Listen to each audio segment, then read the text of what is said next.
నమస్కారం. నేను మీ Naresh Kumar, economy faculty, Telangana. ఈరోజు మనం ఇండియన్ ఇండస్ట్రియల్ సెక్టార్ కి సంబంధించి షెడ్యూల్ అనేటటువంటి అంశాన్ని చూద్దాం. Schedule special economic zones. ఒకసారి గమనిద్దాం మనం.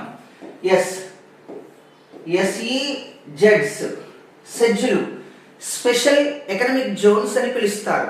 ప్రత్యేక ఆర్థిక మండళ్లుగా పిలుస్తారు. మరి షెడ్యూల్ అంటే అర్థమైంది.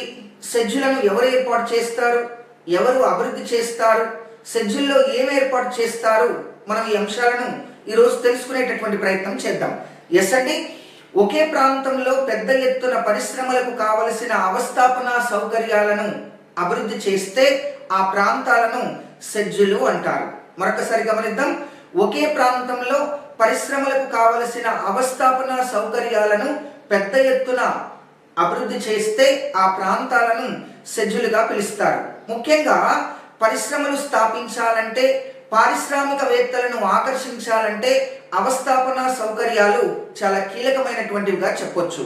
ముఖ్యంగా అవస్థాపన సౌకర్యాలు అంటే అర్థం ఏంటి అని అంటే రోడ్లు, ముఖ్యంగా సమాచార వ్యవస్థ, డ్రైనేజీ వ్యవస్థ, నీటిపారుదల వ్యవస్థ, త్రాగునీటి వ్యవస్థ, ఇటువంటి వాటన్నింటినీ కూడా అవస్థాపన సౌకర్యాలుగా పిలుస్తారు. ముఖ్యంగా పరిశ్రమలకు కావలసిన అవస్థాపన సౌకర్యాలను పెద్ద ఎత్తున అభివృద్ధి చేస్తే ఆ ప్రాంతాలను షెడ్యూల్గా పిలుస్తారు. ముఖ్యంగా భారతదేశంలో షెడ్యూల్ను ప్రభుత్వం అభివృద్ధి చేస్తుంది, ప్రైవేటు వారు కూడా అభివృద్ధి చేయడం జరుగుతుంది. ముఖ్యంగా ప్రభుత్వం చేత అభివృద్ధి చేయబడినటువంటి షెడ్యూల్ను, ప్రభుత్వం చేత గుర్తించబడినటువంటి షెడ్యూల్ను నోటిఫై షెడ్యూల్ అంటారు. ముఖ్యంగా కేంద్ర ప్రభుత్వం చేత ఆమోదించబడి రాష్ట్ర ప్రభుత్వం చేత భూములు కేటాయించబడినటువంటి షెడ్యూల్ను నోటిఫై షెడ్యూల్ అంటారు. గుర్తుంచుకోండి, ప్రభుత్వం చేత గుర్తించబడినటువంటి షెడ్యూల్ను నోటిఫై షెడ్యూల్గా పిలవటం జరుగుతుంది. ప్రపంచంలో షెడ్యూల్ను మొట్టమొదట చైనా అమల్లోకి తీసుకొచ్చింది. ప్రపంచంలో మొట్టమొదటిసారిగా 1980వ సంవత్సరంలో చైనా దేశంలో షెడ్యూల్ అమల్లోకి వచ్చాయి. భారత్ చైనాను ఆదర్శంగా తీసుకొని 2000 సంవత్సరంలో ప్రయోగాత్మకంగా 4 షెడ్యూల్లను ప్రకటించడం జరిగింది. 4 షెడ్యూల్లో మొదటిది గుజరాత్లోని కాండ్లా వద్ద, రెండవది మహారాష్ట్రలోని బొంబాయి వద్ద, మూడవది కేరళలోని కొచ్చిన్ వద్ద, నాలుగవది గుజరాత్లోని సూరత్ వద్ద. ఇట్లా ప్రయోగాత్మకంగా 2000 సంవత్సరంలో కేంద్ర ప్రభుత్వం 4 షెడ్యూల్లను ప్రకటిస్తే 4 షెడ్యూల్ కూడా సూపర్ సక్సెస్ కావటం జరిగింది.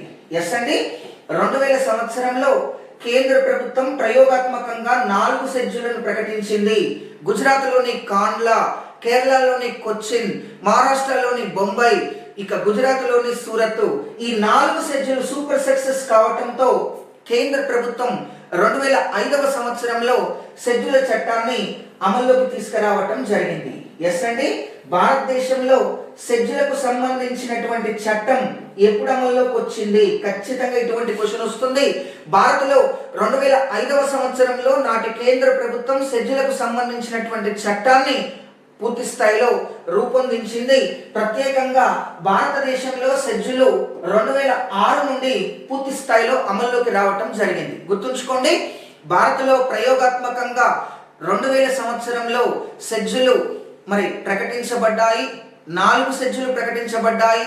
4 షెడ్యూల్ విజయవంతం కావడంతో 2005లో కేంద్ర ప్రభుత్వం షెడ్యూల్ సంబంధించిన చట్టాన్ని రూపొందించి 2006 నుండి షెడ్యూల్ను అమల్లోకి తీసుకురావటం జరిగింది. అలా భారతదేశంలో స్పెషల్ ఎకనామిక్ జోన్స్, ప్రత్యేక ఆర్థిక మండళ్లు అమల్లోకి రావటం జరిగింది. గుర్తుంచుకోండి, షెడ్యూల్కు సంబంధించి ఖచ్చితంగా క్వశ్చన్స్ వస్తూ ఉంటాయి.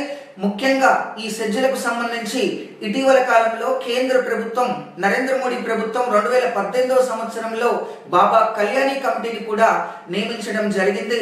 ఇక షెడ్యూల్కు సంబంధించి పూర్తి స్థాయి అంశాలను మనం రెగ్యులర్ క్లాసులో తెలుసుకుందాం. ఈ బేసిక్ అంశాలను మాత్రం గుర్తుంచుకునే ప్రయత్నం చేయండి. రైట్, ప్రతిరోజు మనం ఎకానమీకి సంబంధించి మంచి మంచి అంశాలను, అప్డేటెడ్ అంశాలను తెలుసుకునే ప్రయత్నం చేద్దాం. రైట్, తప్పనిసరిగా మా యొక్క ఛానల్ని లైక్ చేయండి, షేర్ చేయండి, కామెంట్ చేయండి, మీ విలువైన సలహాలు సూచనలు అందించండి. Thank you very much.